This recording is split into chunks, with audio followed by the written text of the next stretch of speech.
Yeah. And speaking of multiple seasons, my next one that I have is Natsume Yuujinchou Go. Now, this is one that I have actually been following since the beginning. I have not watched or I have not read the manga for it. I know there is one for it, but I have watched all previous seasons before this, and I thoroughly enjoy it. I'm hoping that they continue with the same voice actors and everything for it, because it was really cool how they did it. The description for it doesn't give you anything because it just says fifth season for the anime, and I don't even think there's not even a video for it or anything. But just for my previous knowledge about it, so basically, a kid who has strong spiritual powers can actually see spirits and other such entities and whatnot. He's been ostracized most of his life because, as a kid, of course, he's like, "What's that?" And no one can see it, and so they all kind of like thought he was just the estranged child kind of thing. And during the first season, and you see him there as well in the picture. During the first season, he ends up running across it, letting a spiritual entity escape, and it takes the form of the lucky cat. So, but it's actually like a giant like wolf creature when it goes into its true form. Okay. Which is really cool. But like his grandmother, his actual grandmother actually had strong spiritual connections as well. And basically, she, like him, was very much an outcast. But since she could actually see the spirits, what she ended up doing is she went around like all over Japan that she could, and she would challenge each of the spirits that she would come across to a fight. Mm-hmm. She was very strong, and she would win all of her fights. And every time she did, she would have them write their name in a book. Oh, yeah. And by having the name in the book, that she had power over each of the entities that was named in the book.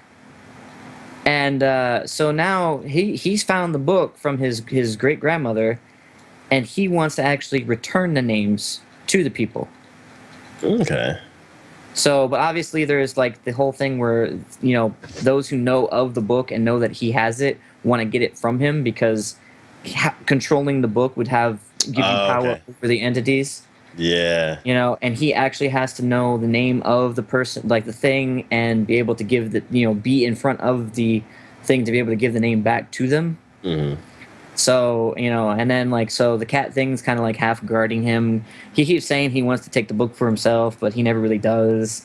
And the cat thing kind of guards him, and he makes friends along the way, all while trying to kind of keep what he is doing and what he knows a secret from those. Like, he has a foster family he's with right now, and he really likes them, and he wants to make sure that they don't think of him as being weird and different, so that way he can continue living with them. Mm-hmm.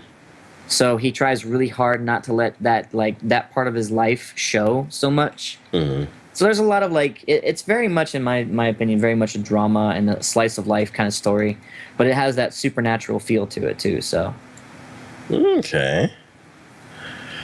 So this show is done by Studio Shuka, or at least this season. I looked around, and I remember Studio Shuka just broke off from Brainspace, and I was wondering why they are doing the 5th season. And what I realized is that since Studio Shuka used to be part of Brainspace, they were probably the group that did the previous 4 seasons. Yeah. And so it's just like Durarara, where they're basically taking their old projects and like continuing them. Yeah. So as far as animation, I don't see it changing or anything, because it looks like it's going to be the same people. Oh yeah, no. I remember when the 4th season came out, and you're all excited about watching it because you've seen the previous 3. And every time you talk about it, I'm like, I might watch it one day.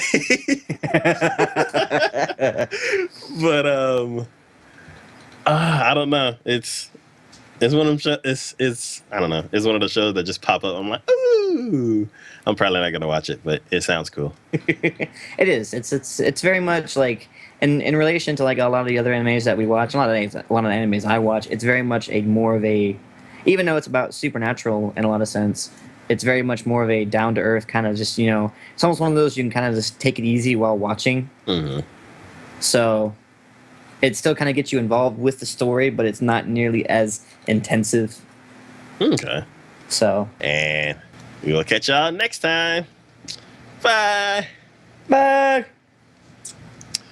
We got quite a few shows to talk about this season again. A lot of them are sequels. Yes, they are. So. Indeed, they are. So, guess we'll go ahead and get it started. When I was watching the trailer for this, I thought one of them was a girl. So, never mind. They're all guys. This anime is super colorful. Yeah. The animation style reminds me of Slayers. Except it's not Slayers is not nearly as colorful.